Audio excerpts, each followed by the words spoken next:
예, 안녕하십니까. 오늘은 제가 2차 전지에 대해서 조금 소신 발언을 좀 하고자 합니다. 최근 엄청나게 급락을 했습니다. 여러 유튜버 분들도 있고, 그리고 2차 전지 전기차만 주구장창 외치는 분도 있고요. 물론 그렇게 되면서 스타도 탄생을 하게 되고, 그런데 현재 상황 보게 되면은 아직도 거기에 대한 부르짖음이 있는 것 같습니다. 오늘은 제가 전기차 2차 전지에 대해서 투자하지 말아야 되는 10가지 이유에 대해서 말씀을 좀 드려보고자 합니다.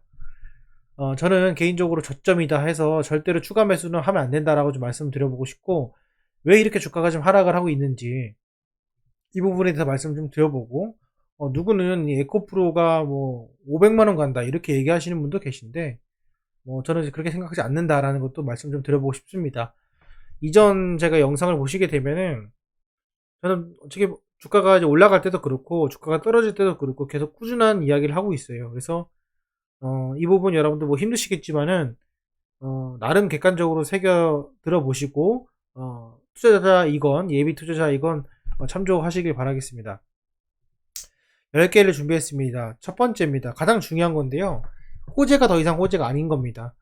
그러니까 뭐 그 전기차 판매량이 증가한다라는 것이 더 이상 호재가 될 수가 없고요. 그리고 캐파 증설이라는 것도 이제 더 이상 호재가 될 수 없고, 왜 이제 호재가 될 수 없냐면은 지금은 이제 단가가 너무나 좀 뒤에 설명을 드리겠지만은 단가가 낮아지고, 사실 결과적으로는 근본적인 문제가 해결이 되지 않아요. 그래서 이제 여러 가지 호재들로 인해 가지고 주가가 많이 올랐습니다. 그래서 실제로 제조업보다는 더 큰 멀티플을 받으면서 올라왔는데, 이제는 더 이상 호재가 아니다라는 거. 이게 꼭 첫 번째 이유고요. 두 번째는 또 중요한 내용입니다. 적자 전환 기업이 늘어날 것입니다. 제가 이전에도 설명을 드렸지만은 이 리스트 업체들을 보게 되면은 시설 투자를 하게 되고 고정비가 증가하게 되면서 상당히 이제 힘들어지고 있어요. 그래서 아직 고정비도 빼려면은 몇 년이 남았고, 가동률은 떨어지고 있고, 판가는 떨어지고 있기 때문에 이전에 올라갔던 판가를 계산해 가지고 막 계산을 하다가 결국에는 금방 이제 고정비가 증가하게 됐고, 다 원가가 기존에 높게 책정돼서 그만큼 매출액이 높았는데 그거 대비 떨어졌기 때문에 사실은 고정비 비율이 상당히 높아지면서 적자 전에 분명히 일어날 것이다, 올해 매출액으로. 그렇기 때문에 지금 주가가 이제 급격하게 떨어지는 이유 중에 하나는 여기에 있다라는 겁니다. 실제로 매출액이 그렇게 늘어나지 않았음에도 이제 성장하는 그 시점에서는 앞으로 미래 가치를 보고서는 우리가 결정을 하게 되는데, 그때 2020년도보다는 훨씬 더 안 좋은 상황이다. 세 번째, 부채 비율이 높습니다. 물론 낮은 기업도 있지만은 부채 비율과 영업이익률이, 부채 비율은 높고 영업이익률이 낮습니다. 여기 보시면은 에코프로만 보더라도요. 상당히 이게 성장하는 4차 산업의 모습이라고는 하기 어려운 그런 모습을 하고 있어요. 그래서 보시면은 부채 비율도 100% 넘고요. 솔직히 요즘 같은 시대에 이제 100% 넘는 것들은 쉽지는 않고, 이게 또 유중까지 한 게 이제 이 정도란 말이죠. 그리고 여기 보시면 영업이익률도 6%대, 그러니까 10% 넘은 적이 딱 한 번이에요. 그러니까 이게 왜 그러냐 보면은 여기 투자지표에서 그 매출액 총 이익률이 있습니다. 그거를 잘 보셔야 되는데, 여기 보시면은 예, 재무 비율 들어가셔가지고 매출, 예, 매출액 총 이익률 여기 있죠. 여기 보시면은 최대값이 15%예요. 이 최대값 15%라는 거는 정말 잘 돌려야지만 이제 적자를 면할 수 있는 그 정도의 수준입니다. 1%한 자릿수의 영업이익을 나타낼 수 있는 그런 거기 때문에 이 가동률 안 되면은 바로 꼬꾸라집니다. 그래서 이 3번이 또 하나의 이유입니다. 자, 실적적으로는 그렇고요. 4번, 이게 중요한 내용인데요. 뭐 반도체나 뭐 여러 가지 있겠지만은 이 전기차에는 산업 사이클이 없습니다. 사이클이 없어요. 계속해서 꾸준히 늘어나거나 줄어들거나 유지되거나 이렇습니다. 자동차 시장에서 산업 사이클이 있습니까? 없어요. 경기를 타는다는 뭐 그런 이유가 있겠지만은 기본적인 그 자체의 전기차만의 산업 사이클이 없단 말이죠. 그 뜻은 뭐냐면은 다시 올라간다라는 기대감을 물음표로밖에는 남길 수 없다는 게 가장 큰 문제 중에 하나입니다. 그 다섯 번째, 금리 인하와 관련이 없습니다. 왜냐면은 여섯 번째랑 연관이 되는데, 지금 이거는 금리가 인하된다 해서 기술주들이 올라가고 뭐 그런 것이 아니라, 이거는 별개의 문제고, 특히 대한민국에서 전기차에 해당되는 종목이 아니라 대부분 2차전지 소재에 대한 기업들이기 때문에 이것이 금리 인하에 따른 어떤 관련성은 딱히 없다. 그래서 올 1분기, 2분기 정도 금리가 인하된다 하더라도 반등에 그칠 가능성이 상당히 크다라는 거.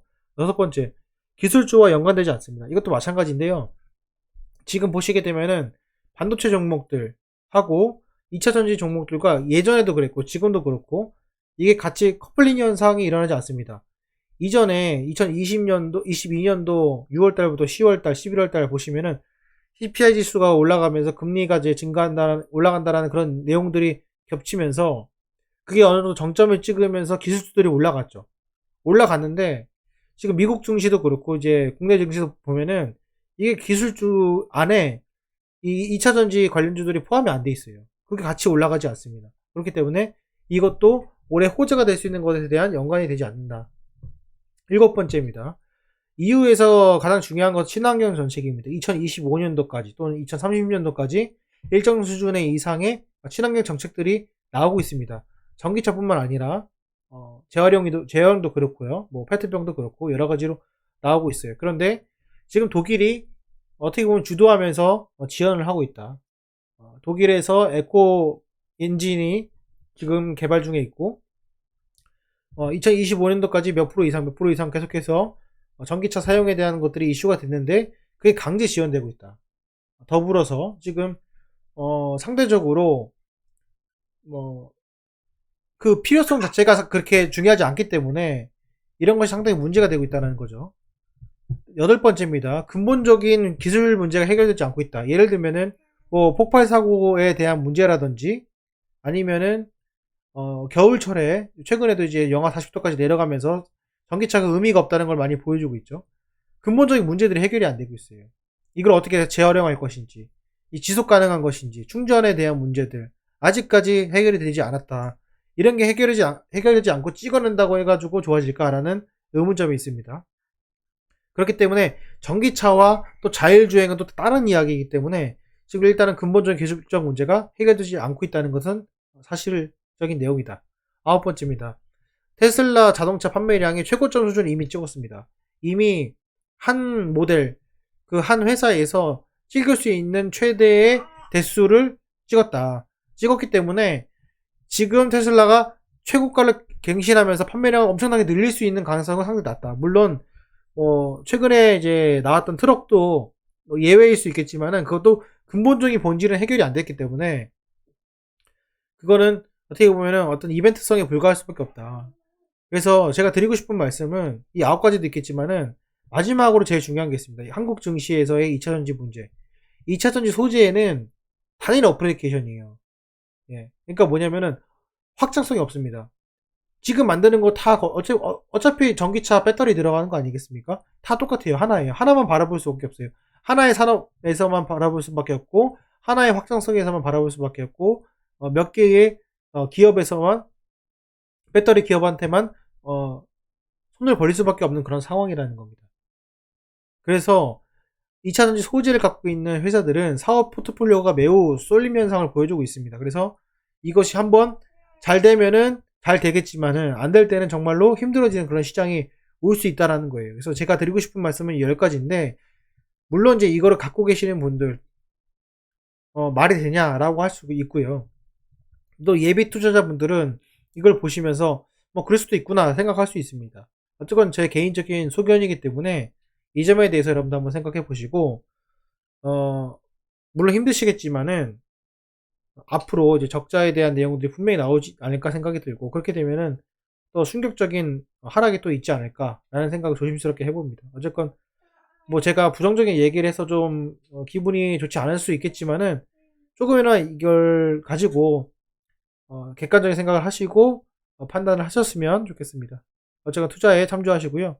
도움이 되셨다면은 구독도 해주시고 좋아요도 눌러주시면 더욱더 감사하겠습니다. 마치도록 하겠습니다. 감사합니다.